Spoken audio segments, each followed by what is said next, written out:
Okay, want to welcome Ben Sullivan as the presenter. Ben, take it away. First up, thank you so much for having me. As you heard, I'm Ben Sullivan. I have been modeling and researching the Georgetown branch of the B&O for over 20 years. And this presentation is sort of a summary of my journey and some of my observations, and just sharing sharing the branch with you. First, I wanted to just sort of tell you a little bit about myself and where I grew up. So I grew up in the Boston, Mass area, and moved to Maryland as a teenager. I've been a model railroader as far as back as I can recall. I think I was 6 years old in that photo there, maybe 5 years old. My family traveled a lot, and a lot of the time our travels revolved around railroad related destinations. So I grew up sort of around trains a lot. After college, I kind of got back into the hobby, and it was around the year 2000 that I started to sort of take the hobby more seriously, and become interested in prototype modeling. That's something I wasn't really familiar with as a younger person. So the first iteration of the Georgetown branch was a layout that I put together in 2003. And after moving from that house to my current house, I sort of developed 2.0, as I call it, which is what my current model railroad is now. So first of all, we're gonna dive into sort of like the nitty gritty about the Georgetown branch. But I also wanted to mention just sort of how this happened. And I lived in Bethesda, Maryland, and I had a job in Roslyn, Virginia. And one of the easiest ways to get there was to ride down this really nice rail trail from Bethesda down to Roslyn. Thankfully, the B&O built this nice branch line for me, and they turned it into a rail trail.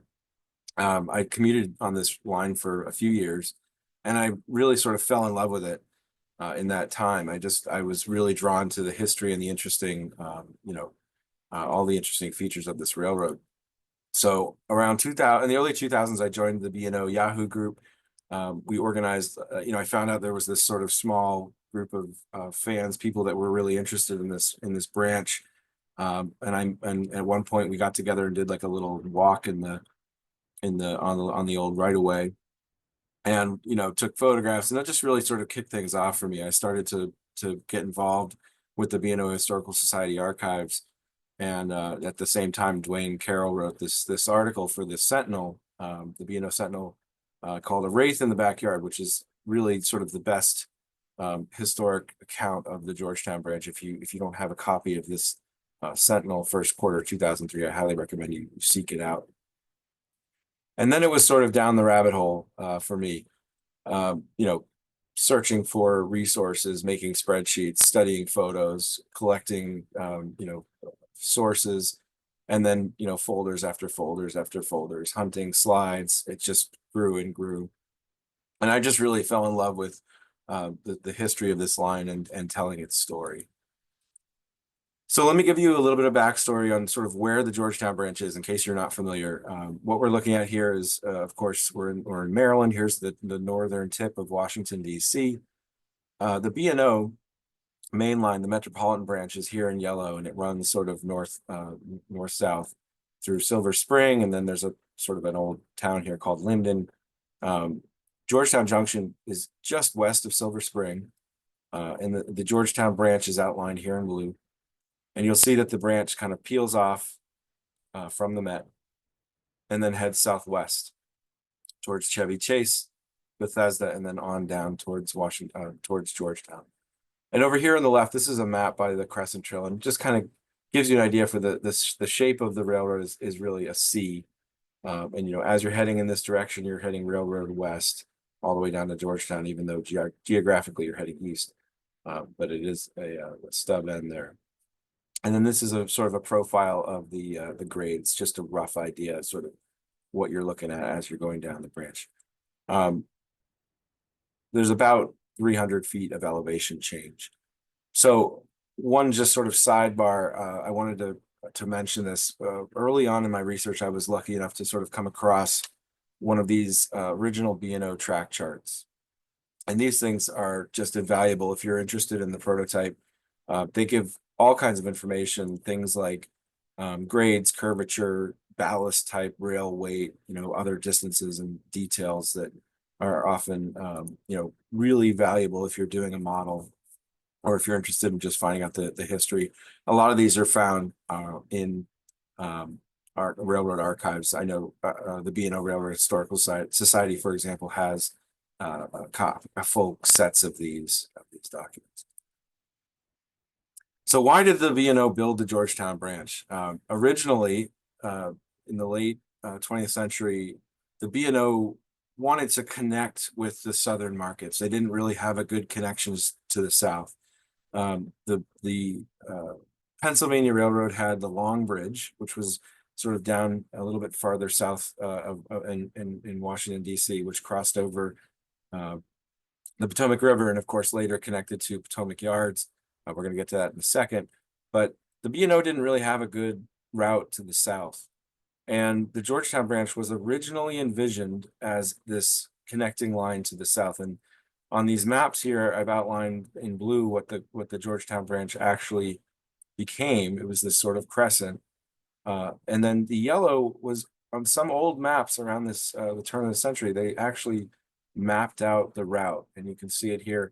This is a valuation map, sort of a key for all of the different valuation maps, and the B&O did, and they even had that on there. And here's a map that I found that was made for the reservoir down here.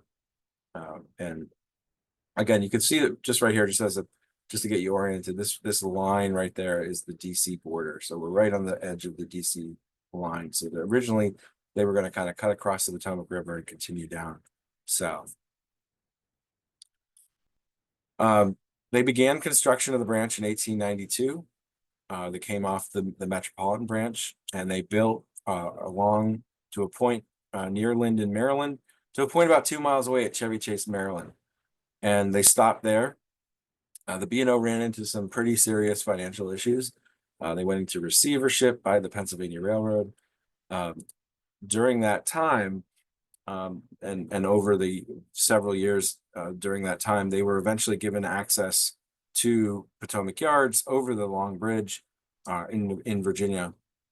And so they didn't really need to build this southern, connection. The relevancy was no longer there. The value wasn't really there. But the B&O did still see the value in connecting with Georgetown. So around 1908, construction resumed on the branch from Chevy Chase. And between 1908 and 1910, they completed the line from Chevy Chase all the way down to Georgetown. And these are just some of the early maps that I've come across. So what I want to do is I want to walk you guys through the branch line geographically instead of chronologically. So we'll kind of go geographically and then chronologically as we go section by section. But we're going to start off at milepost 0. So once again, we're here at what is known as Georgetown Junction, where there was a series of crossovers and the actual lead for the branch peeled off. And I always like to look at the valuation maps as just a good sort of guide. I will point your attention to the fact that we are kind of spun around. This is the north is sort of down here towards the bottom. Silver Spring, Maryland is down this way, and of course Point of Rocks is heading this direction. So the junction, when you came from Silver Spring, you kind of peeled off here. There were a series of team tracks and sort of interchange track here, and the line peeled off here and headed towards Chevy Chase. At Georgetown Junction, it was a very popular rail fan spot. The road, there was lots of easy access down here, and there were a lot of trains coming through here.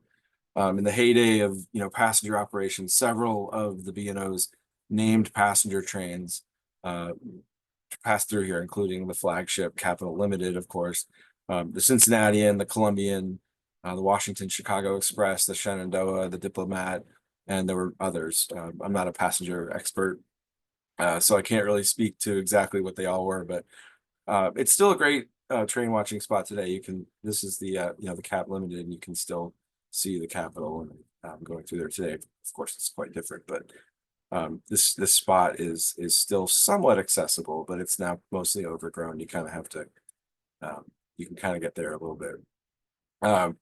But we're not really interested in passenger trains. There was no passenger service on the Georgetown branch per se. But this is a good sort of overall view of what the junction looked like. So we're standing on a bridge which was sort of 16th Street facing sort of north. And this right here is the Georgetown branch lead, the sort of long lead that went on to the branch.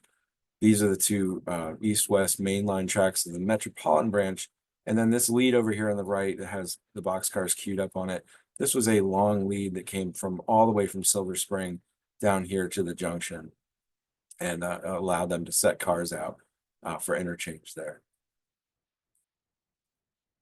This is another view. We were just standing on this bridge, and now we've moved to the other bridge that you can see in the distance there, the Talbot Avenue Bridge. And again, looking the other direction, here's the Georgetown branch lead. And then here in the distance, you can see this sort of the series of crossovers that they had here at the junction to facilitate access to the branch to do the switching. Cars would be set out, both spotted by east and westbound locals, and then picked up for service by the branch turn as needed. So it's kind of there were different locals that came through here.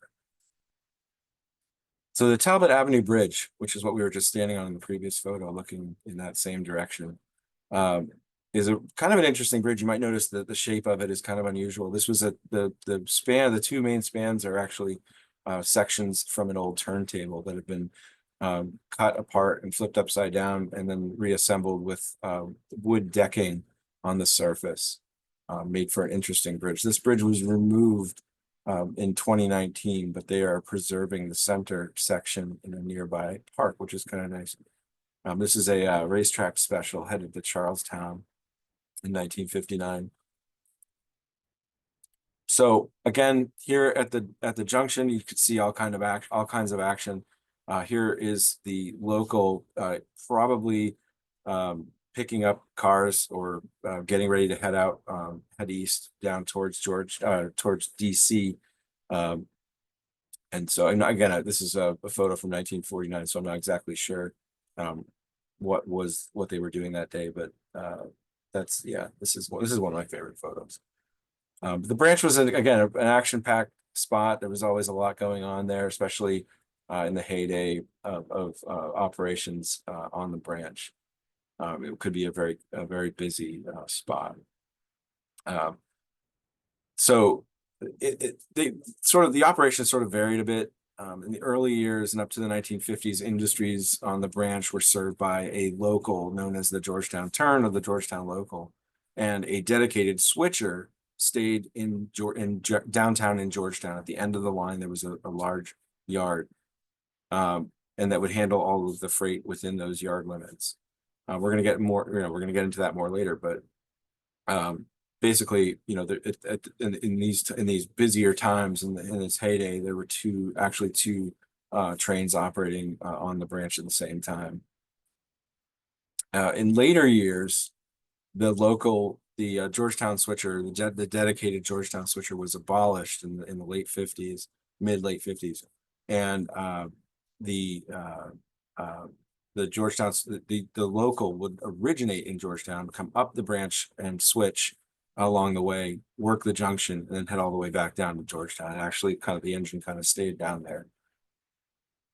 So things did switch. They also sort of changed how the caboose was placed on the train. In the earlier years, they would go caboose first down the branch, and then in later years they would go engine first. So they kind of switch things up a bit, which can be interesting for how you operate your train. This is another shot at the junction, just showing some switching that's going on. This is the local is assembling its train before it's heading down the branch. On a separate day, John King captured a little bit of action down there and I really love this sequence. So we've got the local switcher. He's peeled off to deliver this boxcar, down here on the team tracks, or the interchange tracks, as you want to call them. He's going to spot the car, head back up to his train, couple on, and head down the branch. And so something I wanted to kind of point out here is that, you know, you can see that the team, this has a pretty good view of the team tracks here in the this little sort of, you know, I hesitate to call it a yard, but there's these sort of interchange and team tracks here. And then the branch peels off down to the left, and we're gonna get some more photos of that. The Georgetown branch was abandoned in 1986, but there were still a few industries that held on near the junction. One of them was a recycling plant. This is in 1993. This CSX unit is serving that recycling plant, which was right there at the junction, which is kind of interesting. All right, really quickly, we're gonna take a look at these industries. So the junction is here. We've come down off the junction, and we're going to take a look at these industries right here. This in this sort of yellow area. When we come down on the Georgetown branch, which is right here where the caboose is, there were a few industries. You can kind of see the turnouts there for the different sidings here, here, and here. We're up on this in this photo. We're up on top of this retaining wall, which you're going to see in a second. And then here we are looking back at the team tracks back on the main line. At this spot there was which was called EC Keys, and they had a coal and a fuel oil trestle and a lumber yard. Here we are looking at that. This track right here was for that coal trestle, and then up top was the lumber yard where they had their facility, the warehouse. They also sort of had all these aggregate bins here. They would dump aggregates off this retaining wall for service there. All right, as we continue down, we're going to come to Rock Creek, which was sort of the first, you know, sort of big feature on the railroad. There was a, those of you who are familiar with DC know Rock Creek. This crossing Rock Creek required originally, when they first built the line in the late 1800s, required a 1,400-foot long and 67-foot high trestle. It was one of the largest, I think, either in the country or in the world. It was a tremendously, it spanned the entirety of this this sort of plain area here, and much of it was filled in around 1904 when they kind of needed to sort of build up the line as the railroad was getting more traffic. The bridge was rebuilt in 1928 and then strengthened again in the 1940s. Before we go to the trestle, one last customer that I wanted to highlight, which is really kind of neat. There was Montgomery County, Maryland, has their own sort of alcohol control board, and they have a liquor warehouse there. So they deliver train loads of booze here to this warehouse. That originated, I believe, sort of in the 50s and 60s, and continued on until the 1990s when the rails were finally removed.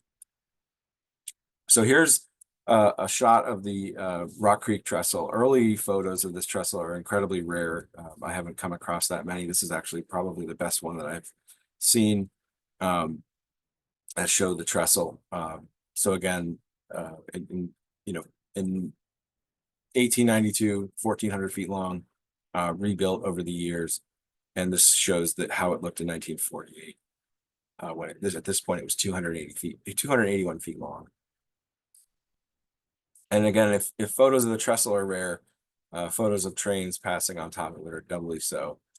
This date is unknown. I suspect this is sometime in the late 1940s as well.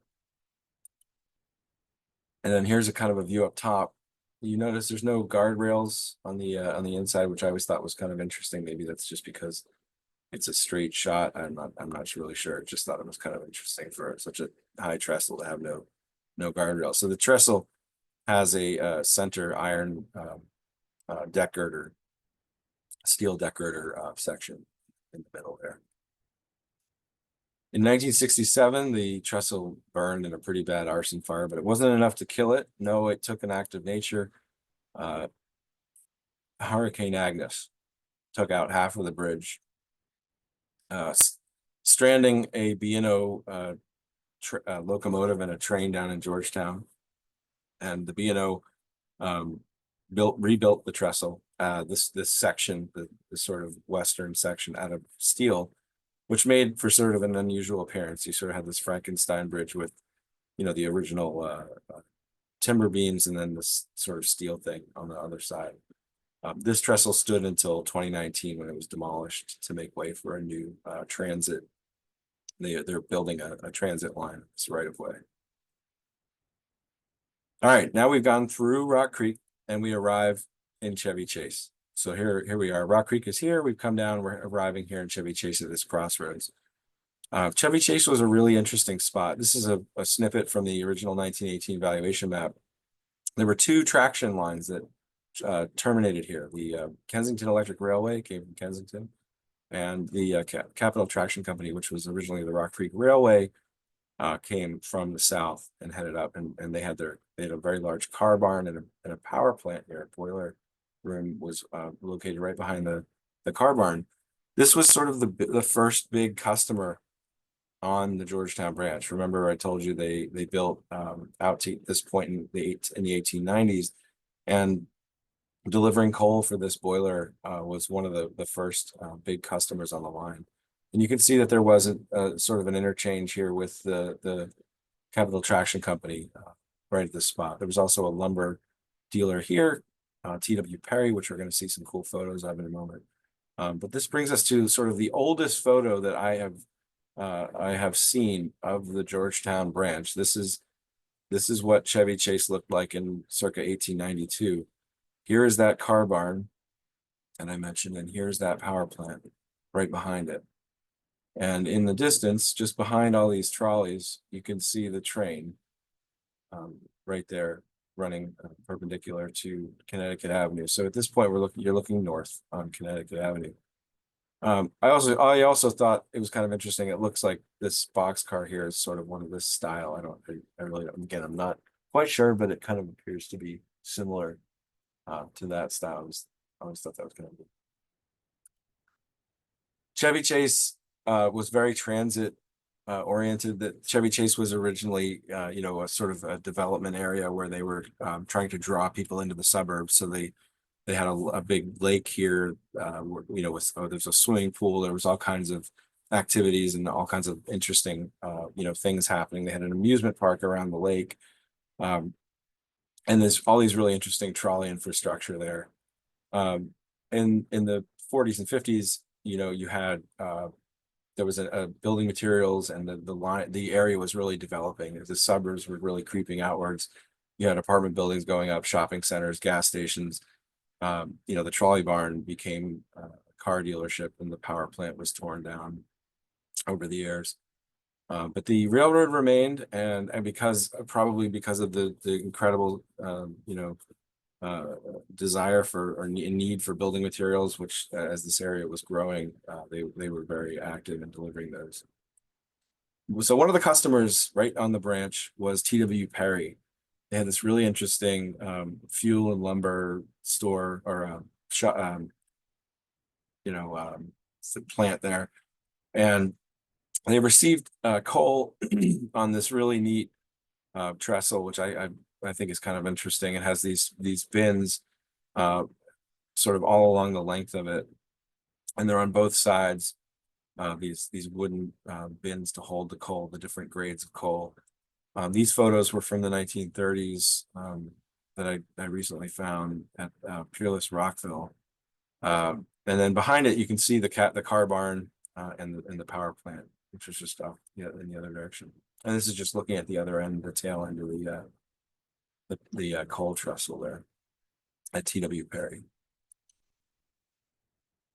Crossing Connecticut Avenue in the 1960s. In the background, you'll note this is the T.W. Perry lumber shed, and there's a boxcar there spotted. So it gives you kind of a perspective. Those coal bunkers were sort of back. The coal trestle was back behind this building.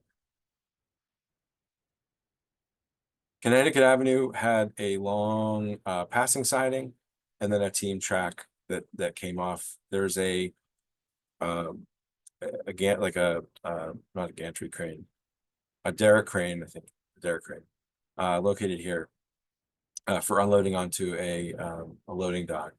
And that loading dock over the years saw all kinds of interesting freight. One of the most interesting things is it was where stone was unloaded for construction of the National Cathedral, which is located just a few miles up the hill. So this is sort of the only photo I found showing it, but stone was unloaded by a freight car onto the loading dock and then hauled up to the National Cathedral construction site, where they built the cathedral was constructed from 1907 to 1990, about 5 miles away. And it was carted or trucked up to the work site, depending on the era. When I was there exploring the area in 2015, which is down by in the rail yards, I actually found this sort of pile out in the woods of what looks like sort of maybe leftover cut stone. And I've always wondered if that was just sort of pieces that they just never needed or never used or never made its way up to the cathedral.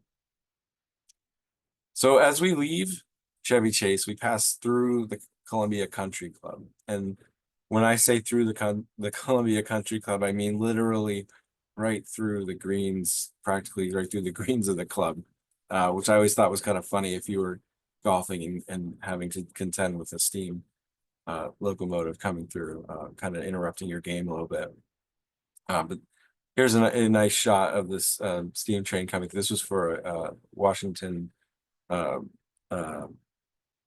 the Washington Evening Star article that was done on the Georgetown branch around 1947. A couple years later, here's another view that just shows you how close, what it was like. The trains just coming by right through the course there. This was in 1971. All right, we've come through Chevy Chase, and now we're going to head into Bethesda. So again, to orient you, we've just kind of come down the line here, and we're coming across Wisconsin Avenue and then into downtown Bethesda. Bethesda sort of stretches through this entire area. So what I want to highlight is the downtown Bethesda area. And then down here is another area I would call River Road, which is almost like a separate area, and we'll talk about that in a moment. So here's downtown Bethesda. Again, orienting you north is down this direction. So we come across Wisconsin Avenue, underneath it, and then into Bethesda, where the main sort of yard area is. And I'm gonna show you an aerial photo, which will probably help a little bit more to kind of orient you. This is Wisconsin Avenue. Now this is looking north, Wisconsin Avenue. Railroad comes in through here, and then down along like that. These are all the different yards and different spots we're going to kind of highlight. These are sort of some of the industries, the major industries that were rail served that I want to talk about. So as you come down underneath Wisconsin Avenue, here we are in 1957. This train is actually heading back up towards DC, but you get an idea for sort of the layout there. It was in a cut here, and there's a curve as it came around into the town. There's another shot emerging from beneath Wisconsin Avenue. Right behind it, just incidentally, this high rise you can kind of see in some of the photos. It's called the Air Rights Building because it was constructed atop the railroad, right on top of the railroad, utilizing the air rights above the railroad, which was kind of unusual. This building was built in 1964. So we were just standing over here, and now we've come into the yard. This is 1956. This kind of shows the yard. The crew at this point, and the photographer said the crew had gone to lunch or to beans, as they say, and he took advantage of the train being stopped to go take some photos of the yard. So the main line is sort of right here on the side, and then you have your passing siding, and then over here are some other additional team tracks, and then these tracks branch off to various industries on the side. And you'll notice right here there's a section shed, and then we're going to talk a little bit about this building right here, which is actually the freight station. This is just a kind of a neat photo I got that shows a Western Maryland C&O locomotive, Western Maryland 5994, and you can see that the engineers have snagged some free firewood there. That train is bound for Georgetown with loaded coal hoppers. So here we are in 1956. This is just something neat that I wanted to point out. When you know, a lot of times you get these photos, and you know, you kind of just focus on the freight cars or whatever, you know, sort of in the foreground. But this picture actually, after a while of staring at it, I realized there was something in this picture that I had never seen before, and I thought was really special. This vehicle sort of looking thing right here is a lumber straddler, which was I mean, they still use them today. They basically are used to sort of move large piles of lumber around in lumber yards. And so I guess at this point, this team track, you know, they were unloading lumber, and these straddlers were being used to transport it to the nearby vendors, which I thought was really cool. Something I never would have noticed if I hadn't, you know, sort of looked deeper into the photo. And again, it gives me something else of interest to bring to the model railroad as well. So in 1941, the B&O started building this freight house, and the suburbs were just booming. I mean, Bethesda was a hub of local industry. In this photo, you can kind of see the freight yard was just, you know, jam packed with these cars that look like they're sort of lined with like some kind of a stone, like a marble or something like that. And I realized that the dates line up with construction of the Naval Medical Center, which was just a few miles away on Wisconsin Avenue, and utilized quite a lot of that stone. So I'm wagering that that's what a lot of this was for. And there's a crane here unloading, and they've got another sort of derrick crane set up there, probably for some kind of a temporary unloading area during construction. But they finished the freight house, and this was the finished product. One of the more interesting things about this freight house is yes, this is the B&O freight house. It was never connected to any rails. They had a loading dock on this side for vehicles to pull up, but there were never any rails brought to the structure, which is always kind of a bizarre thing. I never really kind of fully understand how it worked. I guess cargo was sort of just trucked over and stored there as needed. Here's another view looking down into downtown Bethesda. And again, you can kind of just see the orientation of the freight house over there. And over the years, the freight house became other things, like it was a gardening center, it was a taxi cab facility, and then eventually it was demolished in the mid-80s when they realigned one of the roads there. And it had this nice hand-painted sign on the side of it, which is kind of neat. And again, I mentioned the section house across the street, or excuse me, across the rails from the freight house. This is a view of that section shed, well, with some of the workers getting ready to go out and do some maintenance. The yard could be, you know, a pretty busy place for such a small spot. And then this right here, 3400, which is a unusual sort of a passenger Jeep 7. Is heading up towards heading up towards DC in this shot, and it's going to couple onto this other Jeep that's parked over on the side. Apparently, this one was out of service. He's going to continue on back up the main and back home to DC. One of the sort of oldest customers there in Bethesda was Maloney Concrete. They opened up in the early 30s, I believe. And they had a facility there that was in business until the late 1980s. They were one of the last customers, or the sort of old school businesses there in Bethesda to leave. They did not want to leave. As you know, as Bethesda grew, as the suburbs grew up around it, they were booming. And then as the suburbs kind of moved outwards towards, you know, Gaithersburg, etc. The people didn't really want a dusty, smelly cement plant, you know, in downtown Bethesda. As many of us know, downtown Bethesda is a very fancy place nowadays. no place for a cement plant. So here's what the sort of the layout was. These right here are two of the sidings coming off from the main, and this right here is the Maloney plant in this spot right here. And you can see a covered hopper spotted behind. This is where their unloading facility was, and they had some tracks that came back through here.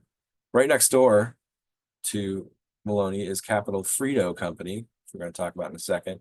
And then over here is another industry, another lumber yard, Devlin Lumber, right next door. The siding that went behind that served Maloney was kind of interesting. It snaked between these buildings, and there were all sorts of overhead, pipes and things like that, serving some of these other industries next door. I'm not exactly sure about what these were. I'm still doing the research on those. But the Capital Frito Company in 1951, there was a major fire there, and it afforded some nice views of just the buildings and the areas there. One of the interesting photos here I always thought was kind of funny is the photograph from the newspaper that says, after subduing the fire, a group of firemen munch happily on warm potato chips, which they salvaged from the plant, which I think is kind of funny. So yeah, there's Maloney Concrete and the Capital Frito Company. Again, and more interesting traffic for the railroad. In the later years, Bethesda really was nothing more than just a road crossing. There was no, a lot of the sidings were retired, and the train just sort of, would flag the crossing there and then continue on their way down to Georgetown as the railroad infrastructure dwindled in those years. The last train on the branch was in 1985. So this was just a year before that. Just south of downtown Bethesda, after you come out of the yard, you cross over Bradley Boulevard. Originally, it was this little deck girder bridge. These photos are from 1948, 1950. But this was, originally this was built for a trolley, another trolley line to pass beneath it. But people really hated this tiny little bridge with traffic zooming by, especially as the suburbs grew. So in 1959, the railroad decided, probably at the desire from the county, to expand the road. So they were going to go from just a 2-lane road to a 4-lane road, essentially. And to do so, the B&O built a shoe fly bridge to carry the railroad around the construction as they did the work. And again, this sort of affords some really neat features. You don't see that too often. Once the bridges were completed, the shoe fly was dismantled, and the new bridges were put into service. And then 10 years later, here's a shot of what it looks like today. Very much so, it looks the same today, except now it's a bike trail. There's some fence up top. One of the things about the Georgetown branch that's interesting is that it passes through some of the most sort of beautiful neighborhoods in suburban DC. One of the more famous ones is Kenwood, and it's got these beautiful cherry blossoms and these really nice houses and everything. And I always thought it was interesting that the railroad just sort of went right through the middle of this amazing neighborhood. So again, it made for some really pretty photos of the trains passing through. So I said earlier that there was a sort of a separate area in Bethesda that was River Road. So River Road which is right here where my cursor is a major sort of artery down there. But at this point, in the mid 50s, it really wasn't more than just sort of a 2-lane road. It was pretty minor. But there were two really interesting industries here. The main line, of course, goes Bethesda proper is up this direction. So we've come down, and then there's a turnout here and a couple of industries. There's actually 2 turnouts, a turnout here and a turnout here. This large building right here is Marriott, or excuse me, it was Hot Shops, and then later became Marriott. And this siding right here serves a company called Briggs Filtration. They made oil filters and other sort of related products. And this gives you sort of an idea. Here's the main line. Here's hot shops for their large warehouse, which served all of their restaurants. And then over here is the Briggs filtration plant. And the track came up in the street up here on Landing Lane and served this industry here. Hot Shops was like a major local restaurant chain. They had a lot of restaurants, and so this was their main facility where they stored all of their food and equipment, and they even had a coal burning heating plant here for the offices. Crossing River Road in later years. This is 1973, and you might notice there's a giant, broadcast tower here, and it says WDCA 20 here. So the WDC 20 studios were here, the television studios here were here, and the railroad actually had an agreement with them not to sound the horn because they would use the recording. They would be recording in the recording studios and broadcasting live. So, and this is in the earlier years of the television studio, which made for interesting operations as you cross the road there at River Road. But you can see also in this photo just how big. I mean, the road is now a 4-lane road compared to the earlier photo where it's just a single lane. And then just south of River Road was was the Betco block plant, which was a cinder block manufacturer, and they received carloads of cinders and other materials for making cinder blocks. Here they are getting a few loads of cinders. Just past River Road is Mass Ave. And in the 1930s, when this area was being developed, the railroad, put in a bridge, and the bridge was decorated with this beautiful sort of stone facade. If you go drive underneath it today, you can still see it. They've now gotten rid of the arch and made it a little bit bigger because for clearance, and they've also added these pedestrian tunnels. But you can still look underneath. It's just a plain deck girder bridge that they've decorated with this stone to match a lot of the sort of the suburban architecture of the area.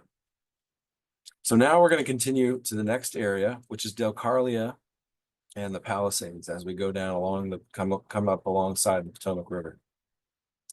And Dalecarlia was one of the more interesting features on the railroad because the railroad actually passed beneath MacArthur Boulevard and before it continued along the Palisades. So here we're going to sort of come from this direction, go under MacArthur. We're going to talk about the siding here for the Army Map Agency, and then Dalecarlia Reservoir. This section of the railroad was much more sort of woodsy and remote than other sections. You kind of left the neighborhoods behind as you headed down towards the river, which made for some really beautiful shots. This one's from 1974. And then as you come around, you come to this bridge across nothing, which is always kind of a puzzlement. People often ask, why would there be a bridge across nothing? Well, it's actually a bridge across a conduit for the Washington Aqueduct system. So there's the Washington Aqueduct pulls from near Great Falls, Maryland, and continues on along MacArthur Boulevard until it gets to here where it comes into the Dalecarlia Reservoir. So it passes beneath the railroad. Of course, you can't have the weight of the locomotives on the conduit there. So if you just turn to the right, you're going to notice Dalecarlia Tunnel. So this is this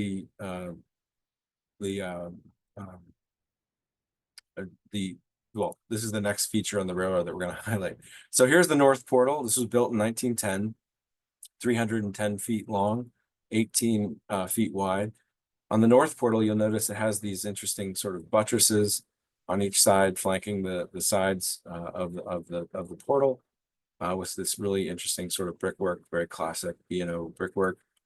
And the South Portal does not have those sort of buttresses. It's just flat, and the brickwork is slightly different. And of course, it's got the little tunnel alcoves to step into if you ever needed to. So the tunnel was also an interesting spot for photos, if you could catch it. In 1948, there was an excursion that went through, and they did a photo run by there. And then in 1974, the same spot, Bill Duvall snagged 6524 emerging from the tunnel.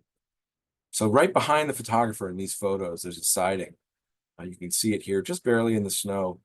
This was for the U.S. Army Corps of Engineers Army Map Service, where they did mapping and other production for the war efforts over the years. And the facility is still there today. It's of course it's no longer Army Mapping Agency. It recently was, I think, the Geospatial Intelligence Agency, and then they moved. So I'm not exactly sure what's there now, but the siding peeled off and served that building there. As you approach the reservoir, the railroad crosses over the Capital Traction Company's Glen Echo branch, another trolley line. This is like the fourth crossing of a trolley line on the Georgetown branch. So there's two different deck girder bridges of different sizes to span the gap there. And this gives you sort of an idea for what that layout was down there. Here, this was a fan trip in 1951 of the Capital Traction Company. They're getting ready to do a photo run by, it looks like. But the trolley ran out to Glen Echo, which was an amusement park just a little ways outside the city, and it went beneath the railroad there. So if you're from the train from the Georgetown branch looking down at the trolley tracks, here it gives you a view of the trolley tracks heading out towards Glen Echo. You start to see some of the infrastructure for the Dalecarlia Reservoir coming up, some of the storage tanks. And then there's just one more shot showing the trolleys going by. So Dalecarlia Reservoir was completed in 1858 by the U.S. Army Corps of Engineers as part of the Washington Aqueduct Project, which I mentioned previously. In the 1920s, the water treatment plant was built using what's called a rapid sand filtration process. The plant was improved and expanded over the years, and the freight yard expanded to accommodate the expansion of the plant. This is a view from 1956 showing the yard there. There are five tracks with the main included, which travels right through here, and the tracks serve different chemicals and different commodities that were used in the filtration process. One of the interesting things is there was a book that I discovered at the B&O Historical Society, which gave the specs for this overhead truss work and what the pipes that carry the different chemicals and the different materials.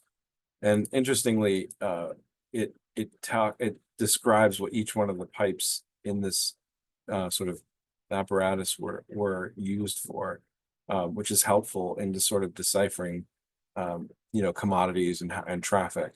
I will say, as a sidebar here, one of the biggest challenges that I've had doing the research on this railroad has been, as a model railroader, you want to, sort of operate as such as the prototype did.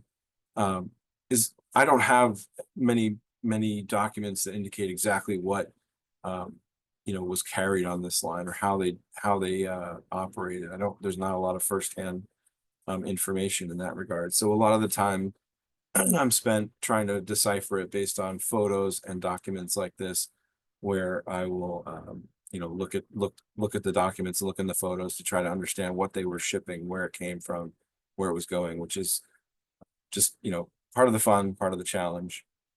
But these kind of things help quite a bit when you have sort of a little bit of information about actual commodities. The yard was on a hill, so it afforded the crews to be able to drift cars in and out of the yard, which is what you see here. The operator is drifting the cars out while the local waits. Just a little, maybe a quarter of a mile down from Dalecarlia Reservoir is this view of Chain Bridge, which crosses the Potomac River. So this is Virginia over here, and this is Maryland, or DC, rather. You just crossed over into DC. And so the railroad runs right along the Palisades as it's heading down towards Georgetown. We're getting close now.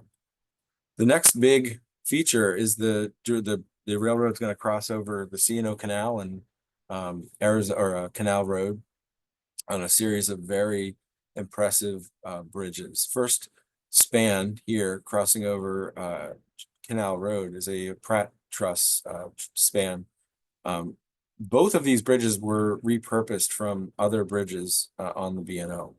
The second one is a 183-foot Whipple truss, which was repurposed from the Philadelphia division. And then the third truss is just a sort of diminutive 32-foot deck girder bridge at the very end. So here's a shot of what that looks like. We've come down here along the Palisades, and then we cross over Canal Road and then cross over the C&O Canal, and then we're going to continue on down towards Georgetown. This very long, sweeping sort of S-curve going downhill, which is very dramatic. And you can see the telltales on each side. Again, another structure that didn't have guardrails there. Here's a shot. I believe this was probably during that excursion train that I mentioned earlier, as the caption indicates.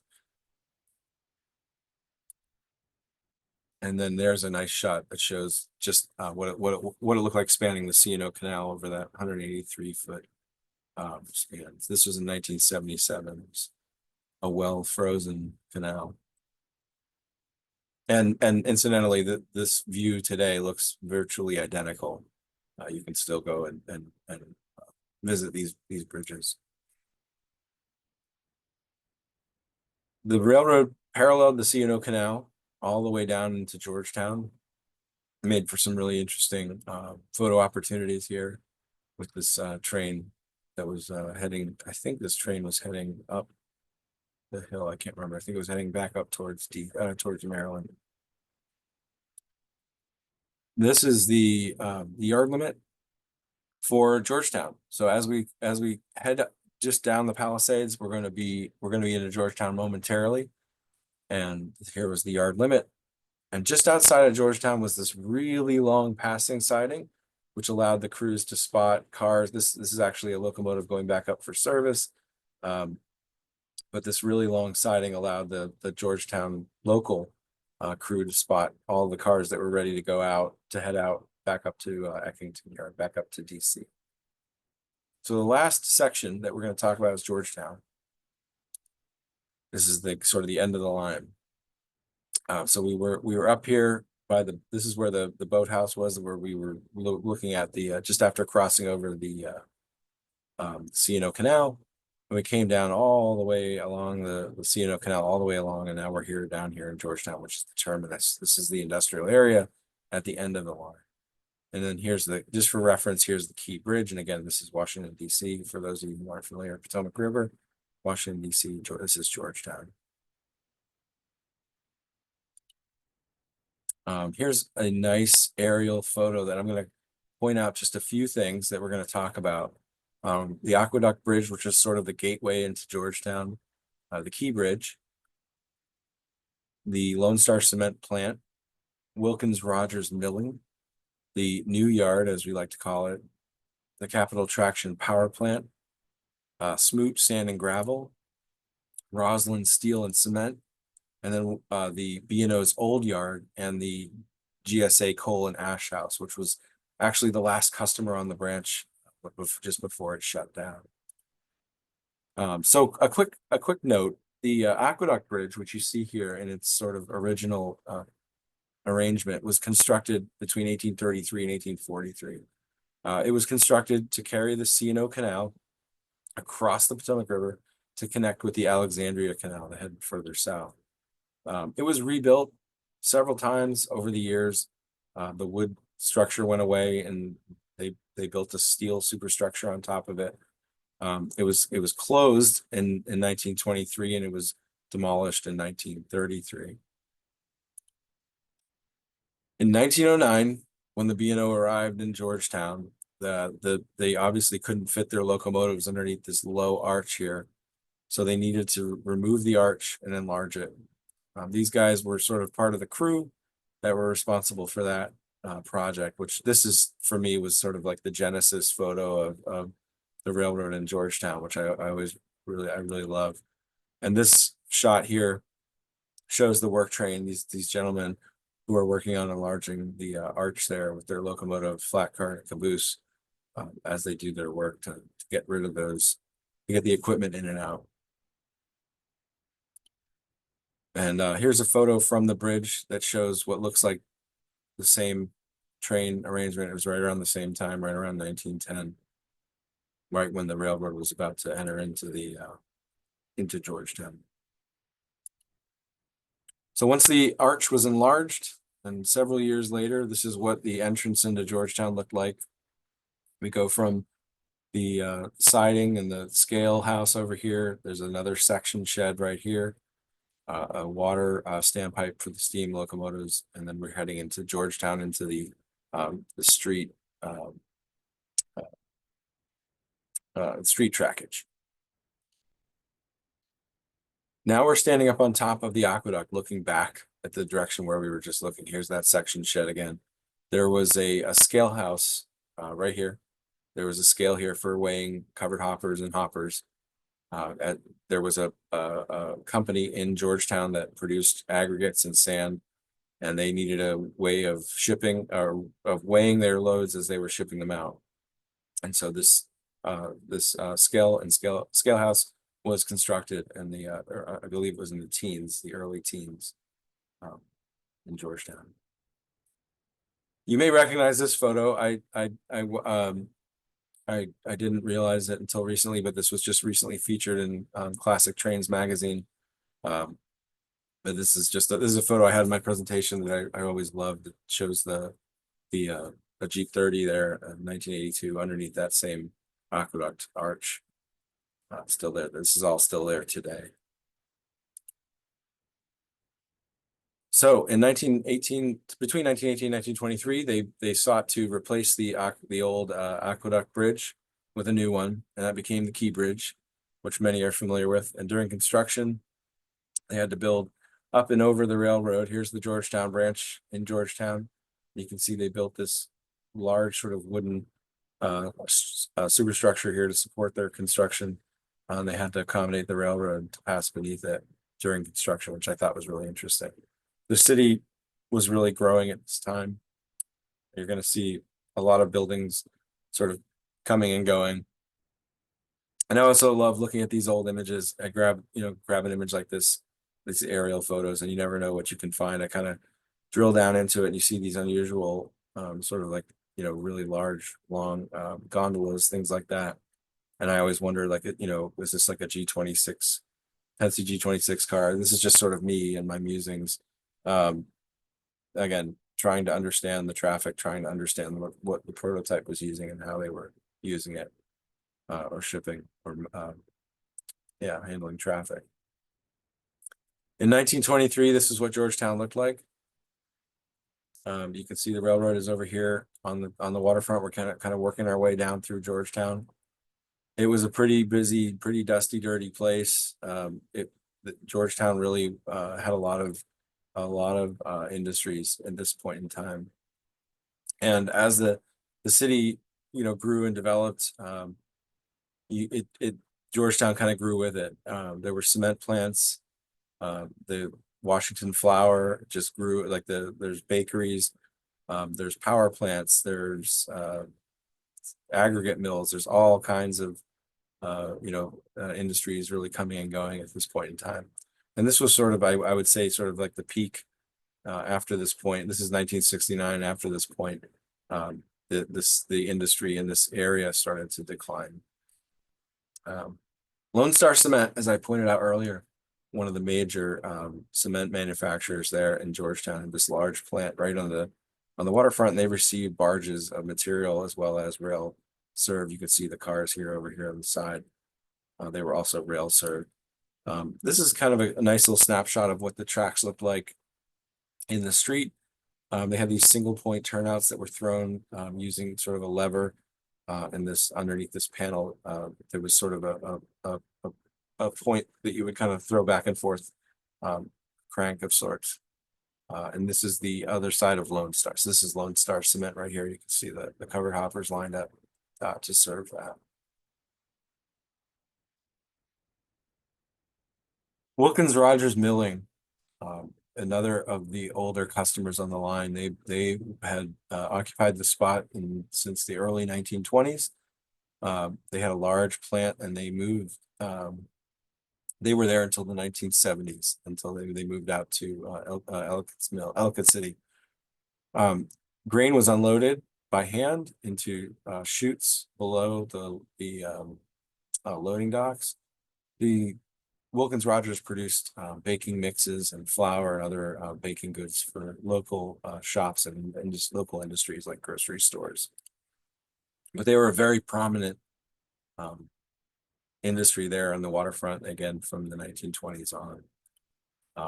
This shot from 1959 shows they were still very active all the way up towards to the 1970s. So one thing you may have noticed is that there's now this overhead roadway here kind of crept in.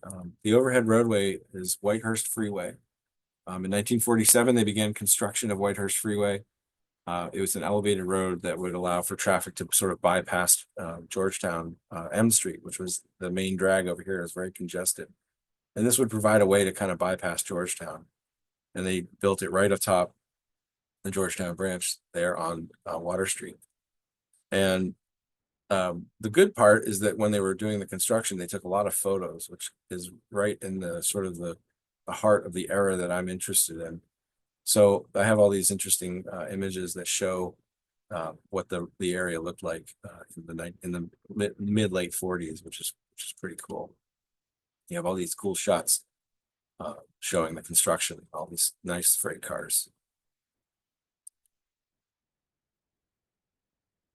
This one is from 1948.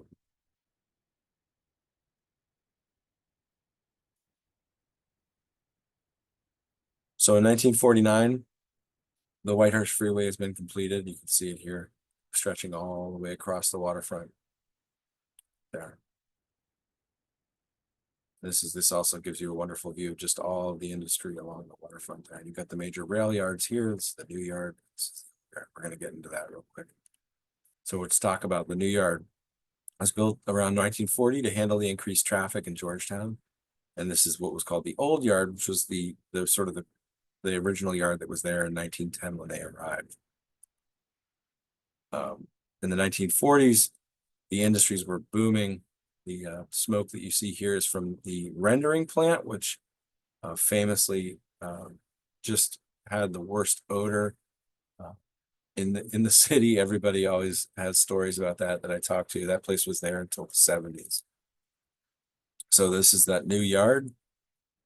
Have a couple really nice photos from the Department of Transportation in DC. But they had an overhead crane along the sort of water side of the yard there that handled heavy traffic. And you can see just how the Whitehurst sort of, really sort of dominated the waterfront area. But here we've got a busy yard in the 1950s, still very active at that point in time. A lot of lumber traffic coming through. As the years went on, this is in the mid 60s, the traffic was really dwindling at this point. You can still see there's still some stuff going on, but at this point, it had really focused in on lumber and coal and building materials and really not much more. The yard here did have a small freight office, this small brick building, which was built again in the early 1940s. And here we go. Let's see. So yeah, so here we're looking towards the east, and this right here is the Capital Traction Power Plant, which was built in, I think, 1911. We'll get to that in a second. And let's see. So yeah, I'm going to kind of buzz through. I realize I'm getting long on time. All right. So remember I told you about the Georgetown switcher? They had a refuel this. They would hire local fuel vendors to come down and just do the refueling on site. which made it easy. And here's another shot of that overhead crane there in Georgetown along the waterfront.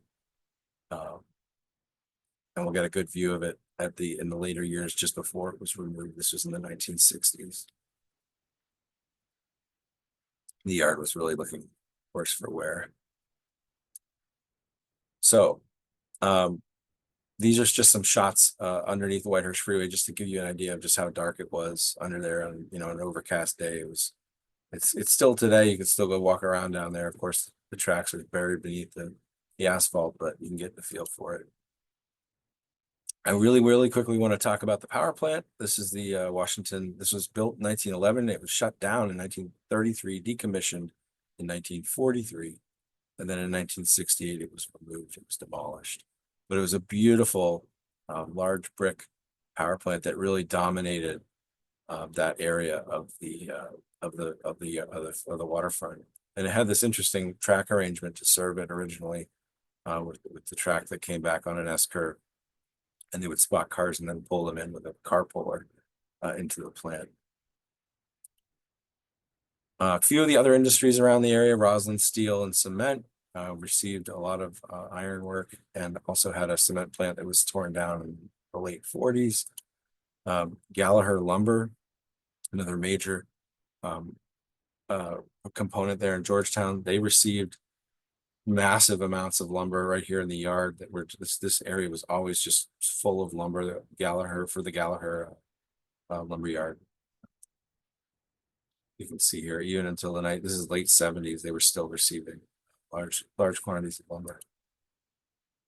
Smoot Sand and Gravel was another one of the sort of major operations. Smoot dredged the Potomac River and brought the aggregates here to be processed in the plant, which they were then shipped out or used in production of local production of cement and other building materials. This plant was very active until the 1970s, when it was decommissioned, and then it was demolished in 1981. But they had really interesting sort of loading facilities for the covered hoppers and the vehicles that served there. The original B&O freight station at the very end of the line was built in 1910. It was demolished around 1940. At one point, the railroad was extended across Rock Creek to serve construction of the Lincoln Memorial. I think we're going to have a few photos of that in a second. I want to kind of move quickly. Let's see here. So where the freight house stood in 1946, they constructed the coal and ash house to serve the steam powered heating plant. This was the last customer on the Georgetown branch.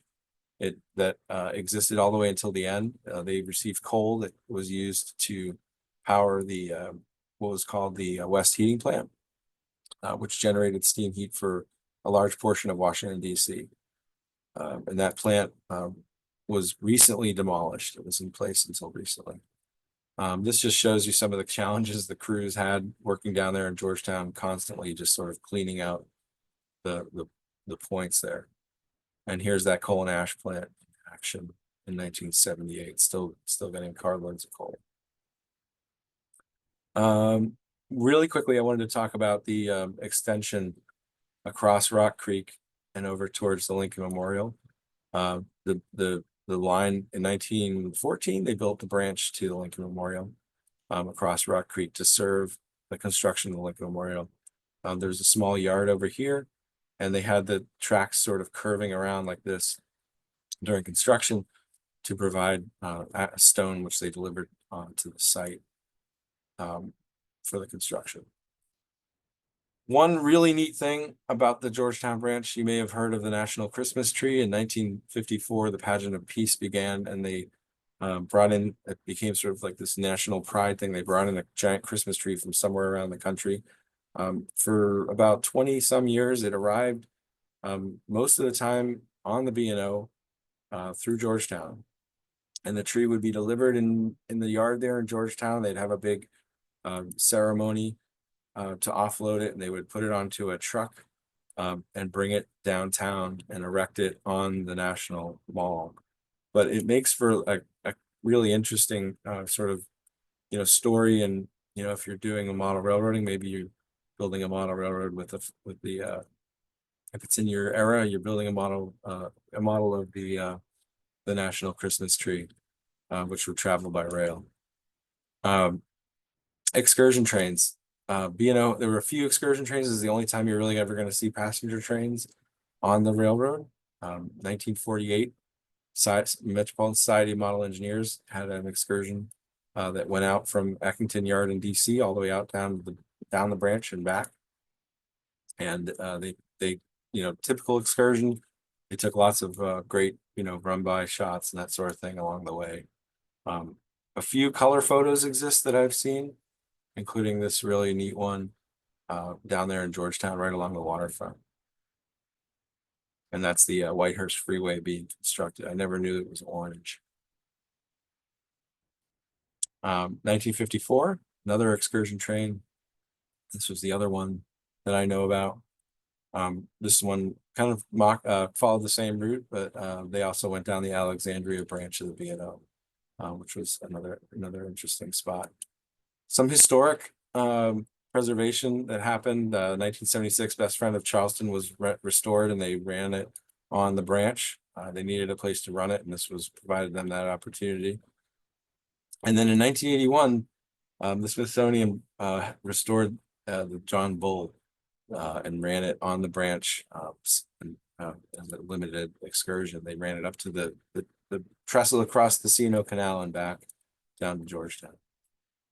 Okay, how are we doing? Are we still good on time? I know I'm kind of going long here, but I want to talk about the model railroad. Well, if you want to, I mean, people will drop if they need to, but just Okay. go ahead and keep going. Okay, everybody take a sip of your favorite beverage. We're going to fly through the model railroad. So layout at a glance, it's winter, fall. What's the season? I'm not quite sure yet. The transition era is what I'm modeling, 1945 to 55. And I have some specific reasons for that. I want to model the end of steam. I don't want to model the Whitehurst Freeway. I also want to include some of those first gen diesels. So I'm kind of flexing it a little bit. It just allows me a little bit of flexibility economically as well. My layout is in a 19.25 by 6.5 room. It's 2 levels with a helix, open grid, plywood, almost out roadbed, sort of a mishmash of track, code 70 on the lower deck, code 83 up top, some staging, Atlas. Most of my turnouts are microengineering. I've got some hand laid and 2 Pico turnouts. The run and the grade are TBD. I just don't really have that information. The helix is relatively tight, but I run pretty small wheelbase trains, and I am running a DCC with using the TCS CS105 command station, and I've also got a Raspberry Pi that runs JMRIs and the Y throttle, so that I can connect a proto throttle. So the upper level of the layout, you begin here in the staging yard, which is sort of DC. You come into the layout room, into Georgetown Junction. And I just also want to mention, this is an older layout design plan. The current, over the years, I've refined it and things have changed as I've actually built the layout. So it just gives you an idea though of the sort of the overall layout. So this is the Georgetown Junction area. I come down around into the EC Keys facility at Linden, cross Rock Creek Trestle, come into Chevy Chase, leave Chevy Chase and come into Bethesda, which is here. Cross over a lift out bridge and then into the tunnel, go down the helix to the next level. Actually, here I had forgot I had these little arrows. Click through. All right, take the helix. Through the helix, come out on a lift out bridge to Dalecarlia. Continue on across the C&O Canal on the bridges, and then on into Georgetown. So a quick photo tour just to give you some perspective of like sort of where I'm at. This is the staging yard in my layout room, and this right here is the lift out bridge. This lift out bridge is hinged, and there's a magnet up at the top, or there's a magnet on the bridge, and there's some some bolts up top so you can kind of lift it up and it just kind of stays up out of the way when it's not being used. Georgetown Junction, come in from this side, and you've got the main line in the back, which is just decorative, and then you've got your 2 team tracks here, and the branch curves off in this direction right here. Toward down the main line comes down this direction right here. And on each side of this little scene right here, you have a bridge that brackets it. So you've got the Talbot Avenue Bridge on this side and the Brookville Road Bridge on this side. And the idea, of course, is to model it prototypically. So what do? When there's a bridge that you want to model? You go out and you take lots and lots of photos when it's still standing and lots of measurements. You go back and you spend an innumerable amount of time in Adobe Illustrator drawing out the plans, and then you give them to a friend of yours who is actually really good at CAD and he is able to translate those measurements into a 3D model and is then able to do all of the headbanging and troubleshooting to get it to print correctly. And what you end up with is a beautiful scale model of the prototype.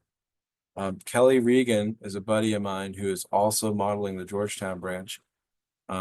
He is exceptionally talented with design and CAD and 3D modeling. He put this together this is on his layout, which is fantastic. I recommend you visit it if you can. And this is again to the rivet scale model of that bridge over the Metropolitan branch there. On the other end is this bridge of Brookville Road. I don't have a photograph of the exact bridge. This is the one sort of a few 100 meters or 100 yards away. But again, this is something that I using the photos, I drew some plans, and I'm going to be modeling that as well. At EC Keys, I don't have any photographs of what the coal trestle looks like, so I decided to draw some plans based on the B&O standard plans and based on my space. So these are the plans for that trestle that I've yet to build this one. That's on the to-do list, but that will be the trestle there, the coal trestle, the long coal trestle there at EC Keys. Just past EC Keys, I have this big gap. What's missing? I need to have this trestle. It's a quick reminder of what it looked like. Again, what do? You go out there and you take lots and lots of measurements. You study the little measurement blueprints that you have, and you take lots and lots of, go out and take lots and lots of reference images and make a mock-up. Go out and buy a lot of lumber, stain that lumber, cut the lumber to the plans. And for this project, I decided to use the old sort of model airplane, pins and foam or cardboard or whatever you want to do. I used 2-inch pink foam as my base and put the plans on top of that with some wax paper, pinned it, glued it, and then comes the fun part of putting in the nut bolt washer castings.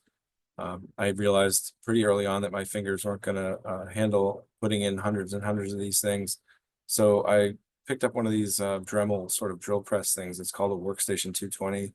They're fantastic for doing things like this.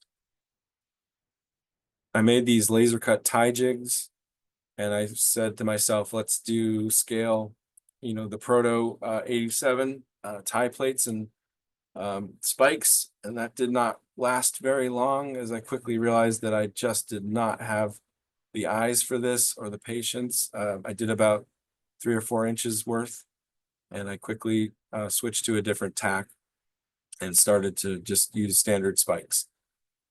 Which worked a lot better because that original plan just kind of failed. So these are just some shots of the bridge construction. This is the center section, which I use this Tichy 7020 plate girder. It's a gorgeous kit, very finely detailed. Epoxied it all together onto the ties, onto the stringers, added the rail, and then to put the trestle bents together, I had flipped the whole bridge upside down, I laid out all my trestle bents and I built this sort of sled sort of thing, which allowed me to lay the bent up against it, getting it perpendicular on the model. So I lined them up on my plans wherever I needed them, glued them in place, and I held them up against this sled to keep them perpendicular as I went along. And it actually went really fast in that way. I then started to add the outer bracing and additional nut bolt washer castings forever and ever and ever and forever and ever and ever. And then this is the sort of nearly finished product. I still have a few little things that need doing on this, but it gives you just a little bit of perspective of what it looks like. And it really, it's really a nice scene there. So there's a little bonus shot of a train going across there. I'm sorry, I'm flying through here. I know I'm running late. So this is Connecticut Avenue, or excuse me, this is Chevy Chase crossing Connecticut Avenue. The road crossing would be sort of right about here. And then we come down into Bethesda, and this is just a quick shot of Bethesda. One of the features of this area is I've hand built 3 curved turnouts to lead into the town because it just didn't work out. Another thing I wanted to model was the freight house, so I don't have plans, so I drew some based on what little information I do have from the old photos. I decided I would laser cut it. I have a laser cutter at work. So I did some laser cutting, had some issues, went back to the drawing board and came up with sort of a second version that takes advantage of some design improvements. And that is a kit. I call it a kit because it's kind of like a kit. That's some structure I'm actually working on constructing right now. So again, here's just a shot of Bethesda, the runner, the passing siding, the team tracks, and then the sidings for the cement, Maloney cement are back here, and then some of the coal deliveries are up there. The bridge, the railroad crosses over. The lift out bridge heads into the helix. And then of course, my buddy Kelly needs some tunnel portals. So what does he do? He 3D prints them down to the very last brick. These are his renderings here. He actually was so nice to gift me a pair of the tunnel portals, which he did accurately to the prototype. So this is the connection to the helix up top, goes down, and this is the connection to the lower deck, which I'm actually in the process of working on right now. But it comes off the helix, does this S-curve here, and right onto the lower deck. So this is the current progress. I've actually got a bunch of the track work here done in the last few weeks at the Dalecarlia Reservoir, but the train will continue around on into Georgetown, and then all of this lower, oh, here's some shots of the track work in progress. And then this entire section down here will be the Georgetown waterfront. One thing I wanted to mention just while I'm talking about it, the bridges over the C&O Canal. Kelly has been busy putting together these wonderful 3D printed productions. There's a lot of info on his blog, which I'll mention in just a second. This is my power setup. This is my DCC system. This is a whole, probably a whole other clinic in and of itself, talking about the control system. I also wanted to mention operations. This is the OpSig. Up until about 2 weeks ago, I have been full bore doing JMRI Operations Pro, but that's no more. I finally kind of reached the end of my limits with what I wanted the system to do and how it was working for me. Kelly and I have been working on this together for years. He's done a lot of work going back and forth between car cards and JMRI, and he recently came up with a sort of a custom car card waybill system. And this he has a spreadsheet which basically allows you to produce these custom made car cards and waybills, which I'm adopting for my layout as well. But again, that I apologize, that's a whole nother clinic in and of itself. But you can see more, including the spreadsheet. You can download it and play with it on his website, fineskill360.com. And one more plug for Kelly's layout. He has a lot more done on his layout. It's really neat. You can fully operate on it It's fully operational, and he does do operations. Visit his website, give him a shout, and he'd love to have you visit. If you'd like to know more, if you're interested in more, if you're still craving Georgetown branch stuff, I have a website, I have a blog, I have a Facebook page. You can visit. I kind of try to, if you want to see the latest and greatest, just go to the blog. And as always, please feel free to reach out through email. I'm always up for talking about how I've done this or what I'm doing, and I love talking about operations. I know I didn't get too much into that tonight. This was more just to talk about the project and the history. I do plan on doing a clinic on operations once I have that really figured out. That's it for the future. So that's all I have for you tonight. Thank you so much for being patient. Ben, thanks so much. We appreciate it. And like I said, when you get to the point of wanting to do that clinic, we'd be happy to record it and release it for UPSIG folks. I would be happy. Yeah, I'd be happy to do that. There are a couple of questions and then we'll wrap it up. What sort of freight and cars would serve the mapping agency? As far as my understanding is, a lot of paper supplies, a lot of materials are related to the printing and publishing industry. That's what they primarily did there. And as far as I do know, something I learned recently is that they actually did ship their maps from that mapping agency all around the country. So I don't know that would have been done by rail, but the supplies to produce the maps were certainly coming in by rail. Exactly. And what was the average train length on the branch? I don't know about average, and it really depended on the season, and it depended on the year. Some of the photos that I've seen from the 1950s show trains that are between 20 and 30 cars long. A lot of the trains that I see typically sort of in the 60s were probably in the neighborhood of 10 to 15 cars long. And there were also times when they would run more than one train a day. When the traffic was very heavy, and I think also especially in the wintertime, when the fuel vendors in Georgetown were really busy, there would be a lot more coal traffic. Sure. All right. Well, those are the only questions. Obviously, a lot of make sure you read the chat. Lots of thank yous, and Yeah. Thank you again for presenting. Thank you for everybody who stuck around through the end. And we'll go ahead and stop the recording. Thanks, everyone.